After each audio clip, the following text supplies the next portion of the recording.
Child sexual abuse is not a joke. Child sexual abuse is not something one just gets over. You get over something when you might fall down and scrape a knee and you don't even break skin. You get over someone calling you a name because that doesn't physically attack you. Child sexual abuse doesn't have that.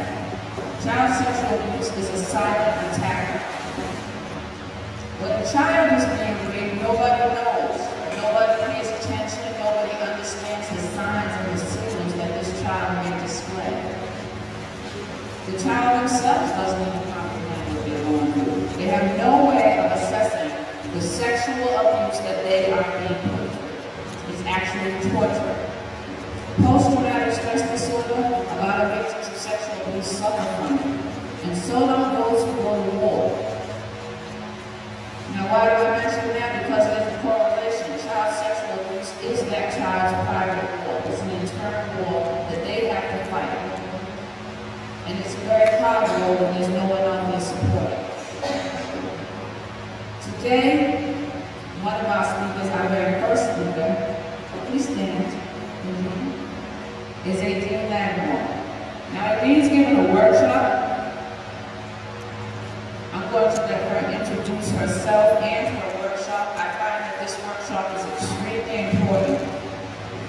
Now, the one thing I have to tell you is for some sexual abuse victims, because of the abuse they've been through, they don't believe in God. So for those that applies, I say to you, whatever it is you do believe in, all right. But for me, and possibly some of you out there, I believe in God. I believe that God has helped me get here. So with that, I ask God right now to bless us all. Those who are here, those who are on their way, and those who are coming and might not make it, and especially those who don't think this is something they need to be there. Those are the ones who probably need to be here the most. With that, I introduce Adine Lattimore.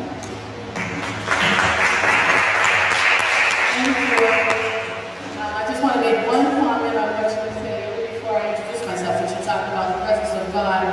I know there was one child that I saw that was a sexual assault victim, and every time we see children, we ask them, well, what do you think made him stop? And this reminded me of a little girl who said she had a picture of Jesus in her room, and she kept praying to that picture, and that's what made him stop. It was in her. So thank you for bringing that up. I forgot about that until you just said that, because that's where her focus was. Good morning, my name is Adine Lattimore, and I'm a pediatric nurse practitioner and a sexual assault nurse examiner for the Commonwealth of Massachusetts. I work at the Children's Advocacy Center of Suffolk County, where we see children out of this county that have been victims of sexual abuse and severe physical assault.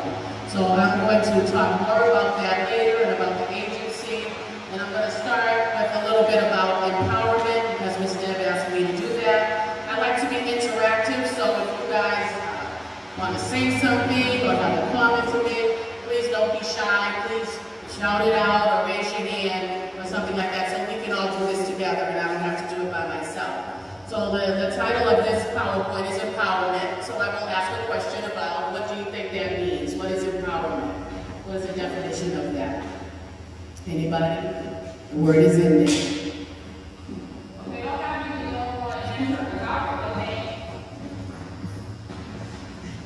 Keep it a secret. Just not keep it hush hush. I see kids and they don't even have names for their private parts because we don't talk about that. They have different names and they'll just say their private spot. They don't say vagina.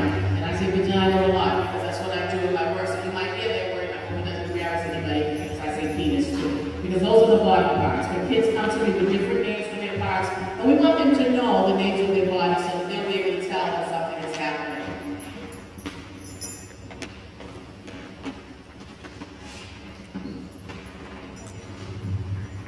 So these are some of the reasons why children do not tell when something is happening.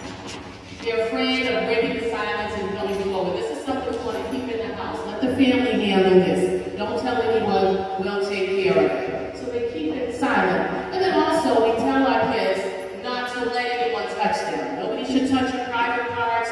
Don't let anyone touch your private parts. So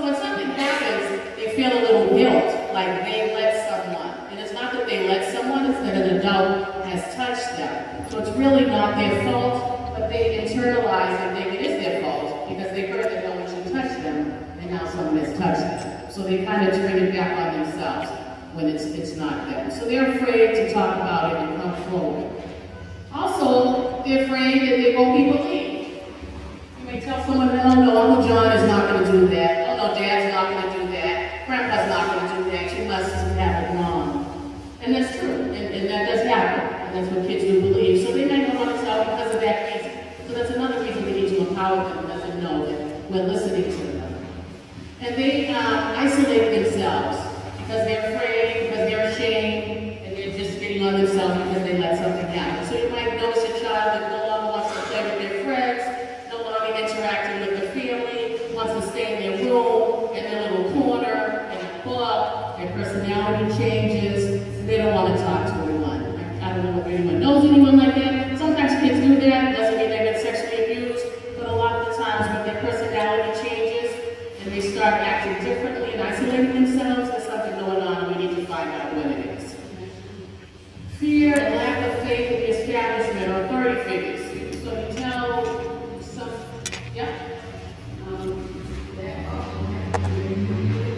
as adults, is to continue to educate. We want to educate our children if we're working with children. We want to educate them if you're a primary care provider, if you're a teacher, if you're a babysitter, whatever. Educate. Educate is always the first thing you do. Keep it short, to the point. You might be watching TV, use examples of the media. A lot of times on TV they may show a child that was kidnapped or something happened to. And you can just say, oh wow, that's terrible. And you know about anyone that's happened to? Do you know anyone like that? You know, has anything like that ever happened to you? And ask the question.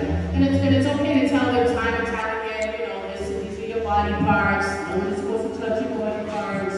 If someone does, then make sure you tell me, let me know. You can use different scenarios, like if you're in school and the teacher says, I want you to stay after school, and you know, what would you do in that instance? Just make something up. Just interact with the child. Anything you can think of to see what their response would be. And listen to a child when they're talking and playing by themselves. A lot of kids play with their toys, play with dolls, they'll act out certain scenarios, and you wonder where they learned that. How did they know about that? You know, certain age groups, behaviors, they're looking at the private parts, they're very interested in that, and that's okay for certain age groups, but sometimes there's something else that's going on. So you want to just make sure when you see a child that they're very involved in those private parts and doing things that may not be appropriate for that age, that you let someone know. And it's also good to let kids know that the parts of their body that are covered by a bathing suit. That's what I usually tell them. Those are the areas that people shouldn't, you know, be touching on regular. We want to make sure that if anyone is anywhere near those parts, that they tell somebody.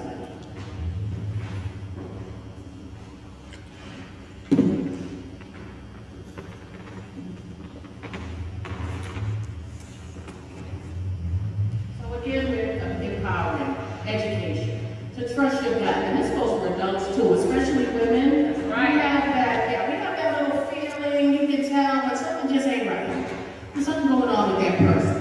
You know, and a lot of times we try to just throw it away, like, oh, I'm just feeling funny, I'm just being like that. It's a true feeling that you have, and kids have it too. So if a child says to you, you can say to them, if you're ever with someone and you start feeling butterflies in your belly, but they're not the exciting kind, they just feel kind of different, kind of scary, then to trust that and move away. I don't care if it's Uncle John, if it's Aunt Mary, trust your gut, adult women too, teenage women too, because you can tell that's instinctive that something's not right. You know, those butterflies, that fluttery feeling, the ear on the back of your neck, kids get that, women get that, trust it, it's real. So you want to just let kids know if they're feeling like that, then to back away and to tell someone about their feelings. And then they communicate. Sit down, talk to children. Don't be afraid. It's something that's happening. It's something that's in our lives right now. It's more, it's out there more. People are talking about it more. You hear about sexual abuse, exploitation in this day and age. So you want the kids to be able to talk about it. And again, setting those boundaries about what part of your body is private, and also your area, like how close can someone come? Like, what would you do if somebody stood right in front of you like that? Let's say the child. What would you do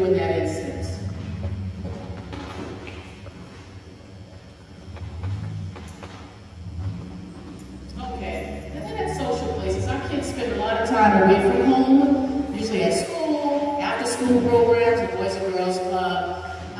So these are some instances, and I put things that have happened to kids when teachers have one special child, to give that child a special gift. To be a teacher, that may happen, and it may be, nothing to it, but sometimes it is. So if your child is saying to you, Teacher Jones kept me after school and said I was special, more special than all the kids in the class, and she's giving me gifts, or he's giving me gifts, you want to find out about that. You want to talk to the teacher. I'm so glad you're taking a special interest in my child, what's going on, blah, blah, blah. Let her know and him know that you know that she's giving this attention to your child. And make sure your child keeps that open dialogue to let you know what's going on. Because all the children in the class are special and should be treated as such. And when they, point out one little child that's more special than the others, you just want to think about that and talk to your child about that. Also in the bathroom, we have a tendency to let our kids go into the bathroom at home, at school, at church, which you should always be with the child, whatever age they are, unless they're a teenager. And then if they're in the bathroom alone and an adult comes in, then they need to go out. And as an adult, for me, if I'm in the bathroom and a little kid comes in, I'm going to get out as fast as I can, because you don't want anything to be misconstrued. You don't want any people to get the wrong impression or the wrong ideas. So if you're an adult and a child is in the bathroom, let the child finish and come on out. Or if you have a kid that's in the bathroom and adults come in, you want them to do what they have to do and get out. Or just go out until that adult comes in. And nowadays, people know that. Everybody's on guard about sexual abuse and assault. So most folks would do that anyway. The computer, internet, that's a whole subject in itself. We see so many kids that are involved in computer traps. There's so many different sites, not just Facebook, Snapchat, Instagram, Ask.com, or Ask.fm, Backpage. There are so many internet groups out there, social media that kids get involved in. So it's good to think you know what your kids are doing on the computer, but most of the time we don't.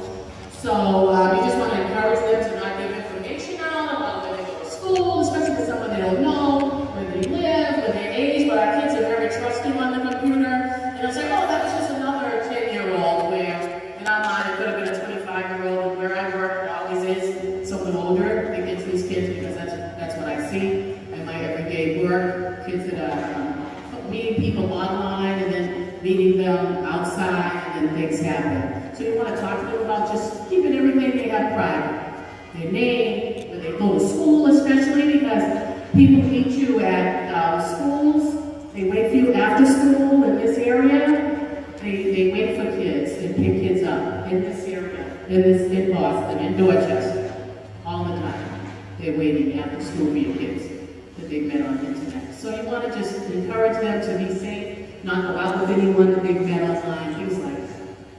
And then also at sports events and camps, if your children are involved in sports, you want to go to the sports event, go to their practice every now and then. You don't want the coach to have to pay special attention to someone. You're very good, let me have some extra time with you. Like, no, unless you're there.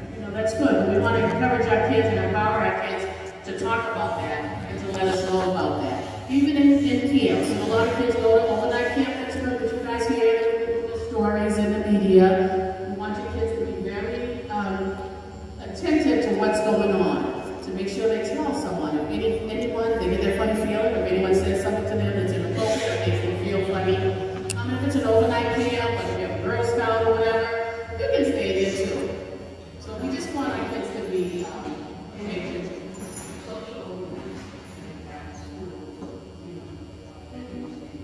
exactly. So at people's houses and friends' houses, right. We never know what's going on in somebody else's house. Cases like that too, when your kids spend the night. So you want to know the people, you want to know the family. And when the kids come home and say, what happened? What'd you guys do? Who did you play with? Who was there? Things like that. Hopefully you know when your kids are spending their days nice. If they have to log to work, some people work nice. You have to have babysitters for your kids. So you just want to be extra, just listen more closely to what's going on with your kids and you.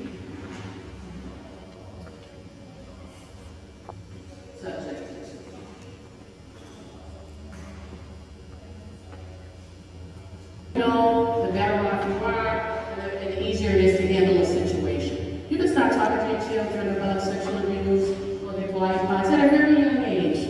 Very young age. They know what they are. You know, just talk about it. Or when you give them the bath, you know, it's good, you know, whatever. However you want to educate them about their parts and being careful about other people touching them to make sure they tell them when somebody does. You want to be assertive. You want to be the model. You want to let them see that you can take control, that you're in charge of yourself, and that'll make them feel more in charge, and that'll make it easier for them to talk to you and know that you're going to do something about it, that you can handle this. And let them know that it's okay to tell. We don't want it anymore like children should be seen and not heard. Don't talk about it. Keep your mouth closed. Let them know it's okay to tell when something happens to you, when someone hurts you, when you're worried about something, when something is bothering you. Tell. You know, it's okay to tell. And again, to trust your gut. Trust that feeling. It's real. Your children and adults who want to do that. Support, heal, educate, prevent. And that's how, you know, it's a long road to prevention. Things happen, but we're working on it, and hopefully one day this won't happen. We won't need people like me to work in the field to see kids. Those are just some of our concerns. Any questions, comments about empowering?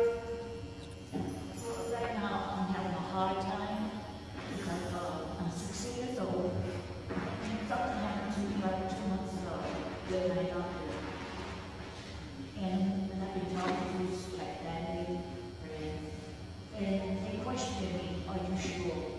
Like, are you, like, I did this in a way, you know, they broke, like, this, like, talking to me.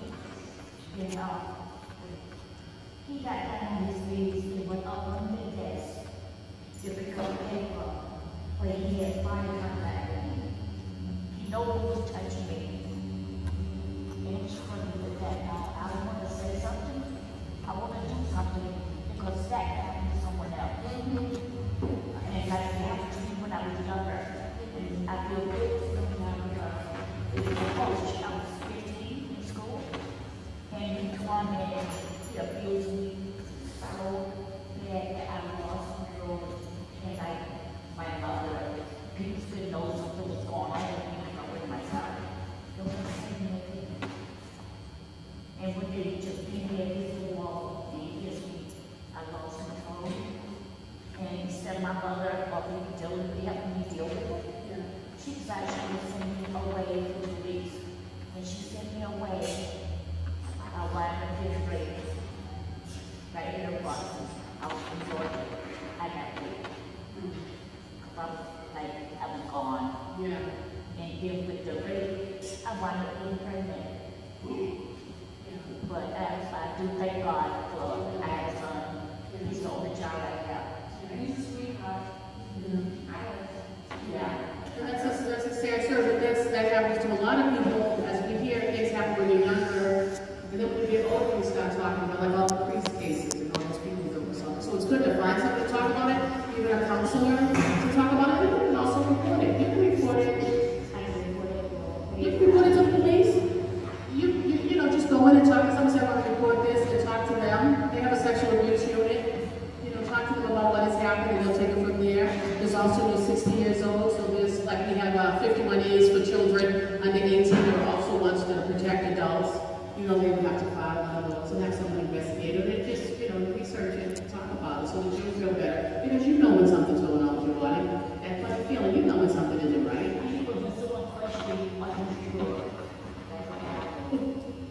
People, when they do that to kids, we do it to adults, we do it to teenagers. And that's something that we have to move on. You know, people do ask that. Are you sure? Did I have it? I'm telling you one thing, and I'm talking about the advocacy system for a minute. We have had perpetrators that were doctors, and lawyers, and teachers, and preachers, and child workers in the church, and all kinds of stuff. I've seen all kinds of folks that do that.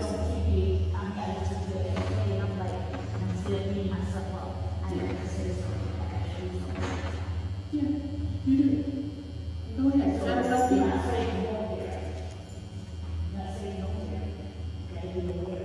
So you have to be aware. You have to be aware of your surroundings, and you have to trust your gut. You have to trust those that you get as an adult. Okay, the Children's Advocacy Center. That's where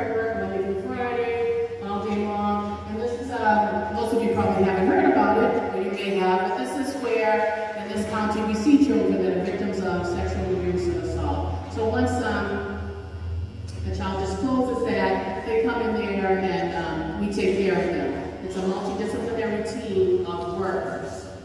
When things happen as children, they may come in and we'll see them here also. But the majority of the people that we see are children 18 and under. So before the Advocacy Center, which is a multidisciplinary response, we had kids, and the Advocacy Centers have been around for about 20 years. Before that, a child would say be sexually abused, and she'd go to school, and she'd tell the teacher.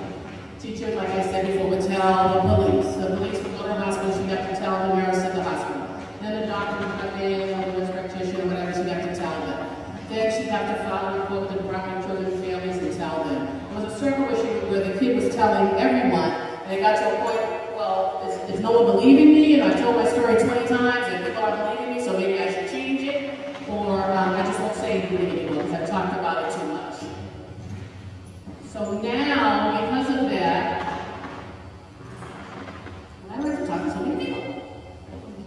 So now we have the Children's Advocacy Centers. And this is a multidisciplinary approach. The kids come in and we have what you call a SANE, which is an interview conducted by a forensic interviewer after 51A has been filed. And it's a way to listen to the child and find out what happened, what's going on. So most of the time, and most of the people in the community know, like in the hospitals, to do like a minimal facts interview when a child discloses something. You don't want to ask them a whole bunch of questions. What happened? Where did it happen?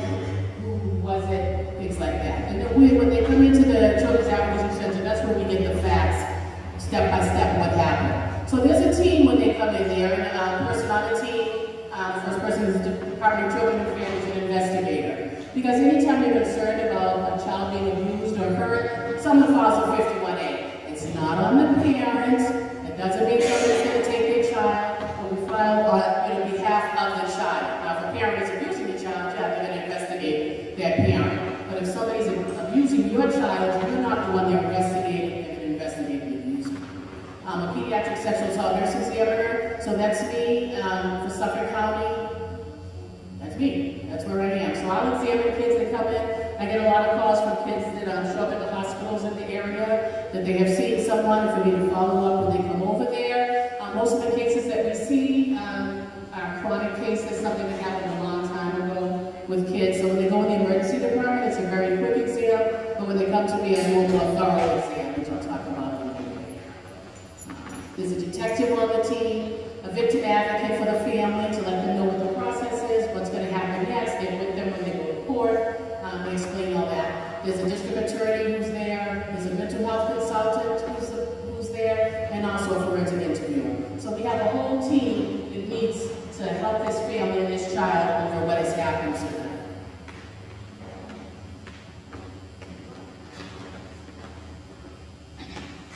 Okay, so some of the services we provide at the Advocacy Center, we have mental health services. So we have 4 clinicians there now that see children and families that have been victimized by sexual abuse or assault. Medical evaluations, we do that. The family advocate also handles cases where people file 51As for the Department of Children and Families on everything. So if we have someone has filed on 2 kids on a school bus, or a 6-year-old touched another 6-year-old butt, somebody's going to file that, and we get the form. So we have a family advocate that will just research that and see what else is going on and make sure those children aren't in need of services. They might have just been touching each other. We also have a family advocate that handles teen cases, because there are a lot of children like 15 and 14 and have sex, and parents find out and file reports and want someone to go into jail. So we have someone who investigates those also. And in the state of Massachusetts, the age of consent is 16. So if you're under 16, you're having sex, you can't consent, it's a crime, so we don't arrest anybody for that unless somebody's coerced or assaulted. And yes, but a lot of times we get those cases where 2 kids, say 15-year-olds, are having sex. So she, the advocate for that, will investigate those cases. The SEED Coalition is the support to end exploitation now. It's a commercially sexually exploited for children. So we've been doing that for about 15 years. Now we're talking about commercial exploitation, but it's been around forever. And the SEED program has been working with those children and families, also with the My Life, My Choice program. They work together to deal with those kids that are sexually abused. And Massachusetts has passed a law that they no longer, those kids used to be arrested and go to jail or DYS, but now we don't arrest those kids. It's been recognized that it is a form of child abuse, so they're treated as child victims, and they go after the perpetrators, which happen to be young people a lot of times also. Yes, yes.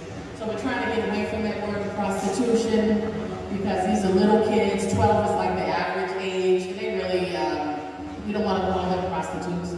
They're being exploited. They're being put in situations where they're having sex for money, for maybe something else, or for jewelry, or sometimes people do it for food. There are different reasons why kids are out there, but yes, that's what we used to call prostitution. And these pictures around the room, before I forget, these are all victims.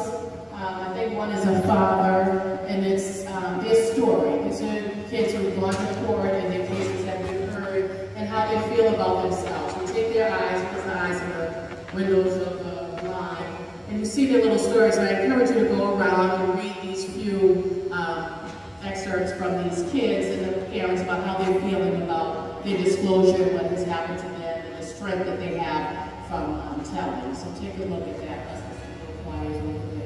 And then we do the forensic interviews.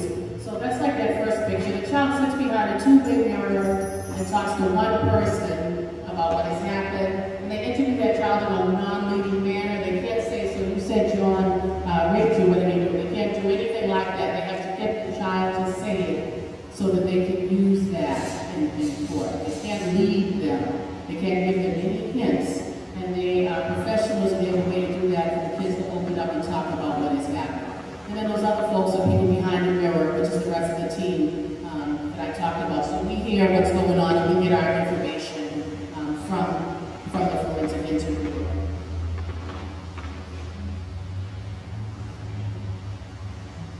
Okay, so as soon as a child discloses, what you want to do, if you're a teacher or it's your child, you want to believe them and support them. Research has shown that children do better when they tell someone and they believe them. They know you're going to handle it. They go on to be little children and play around. You may freak out and be upset, but they tend to do so much better. So the first thing you want to do is believe them. Then you have to file a 51A with the Department of Children and Families. This is just an abuse report. Let them know what's going on. And then they'll screen it in, screen it out. But every case of sexual abuse is supposed to be sent to the DA's office. So usually the Department of Children and Families may screen out a referral when the person is not a caretaker. So if they're not living in the house and they're not the babysitter, they may screen it out. But they will still go to the DA's office and they will open it up. So if it's Uncle John who happened to rape Mary at the cookout, but he's not a caretaker, they may screen that out. But the DA's office will definitely prosecute that. So they all go to the DA's office. And then when the DA's office, they come in onto the Children's Advocacy Center where the interview is done, and one of the assistant district attorneys is there as part of the team. What you might see, or what we do see, are kids that may be numb, buoyant, withdrawn, moody, depressed, or very angry and aggressive, fighting, hitting, yelling, trouble sleeping, sexualized behaviors, rubbing things inside, outside, all kind of stuff, distracting, very active, hyper. Or you can see those in any normal child. But when behaviors change, right? So kids, these are things that you might see. But when they happen to be different from their norm, then you want to pay attention and find out what's going on. Maybe sexual abuse might be drugs, might be nothing, but you want to ask. You don't want to be afraid of your kids. You don't want to not ask. They're going to be mad. They don't want to talk about it. Too bad. Ask them anyway.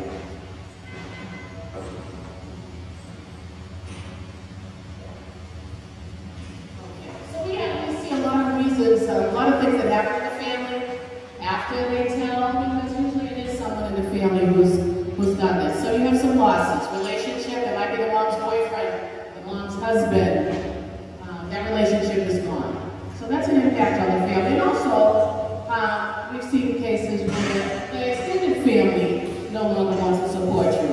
Because that was dad, you didn't mean it, or why'd you tell, and we've seen families move away and leave the victim and their family alone, which is hard. Housing, you may be living in someone's house and this is what's happening, so you have to leave. Financial resources, it may be the breadwinner, and he has to leave. So now what are you going to do? You lost your house and your finances, and your community. You may have to leave. We also get victims who are afraid of, they're here illegally, so they think immigration is going to all of a sudden come in and make them go back, but the police are the units that I work with, the Crimes Against Children's Unit and the Sexual Assault Unit, on immigration. We tell them they don't care. The police will tell you, we don't care about your immigration status. We care about the bad guy, and that's the one who we want to take care of. So the loss of innocence, this has happened to me. And kids may feel that, but you want to try to build them up. And again, this is a situation, this is something that happened to you. This isn't going to plan the rest of your life. And just work with them with that. But that's why we have counselors. It changes the way they see the world. That was my pastor. I loved him. I'm supposed to be able to talk to him. And look what happened. I don't want to trust anybody. Things like that. And opening of old wounds. Caregivers. A lot of caregivers have had a history of their own. Their children disclose to find out something has happened to them too. So they've been vigilant, they've been watching their children, but still you're not there 24/7 if something happens. So they need a lot of support also at that time. Okay, so the multidisciplinary team is a safe, supportive team. You have access to justice, you do have the district attorney, they're the police, they can try to help you, and that's one thing. Don't like the police too much. I know when I interviewed for the job, they asked me how I felt about the police. I won't say what I said, but I was pretty honest. But the unit that we work with, the Crimes Against Children's Unit, the Sexual Assault Unit, they are there to work with you, to get justice, and to help you. I've been on call in the hospitals, and I had one woman who might have been out on the street. Yeah, she was getting high, smoking crack with somebody, and she was assaulted. And that police worked with her and said, I don't care about all that. This should not have happened to you. I'll never forget that. And neither will she, because she didn't want to tell, and then she did tell, and she did get justice. So they are a really good group when it comes to helping these children again, and the adults that have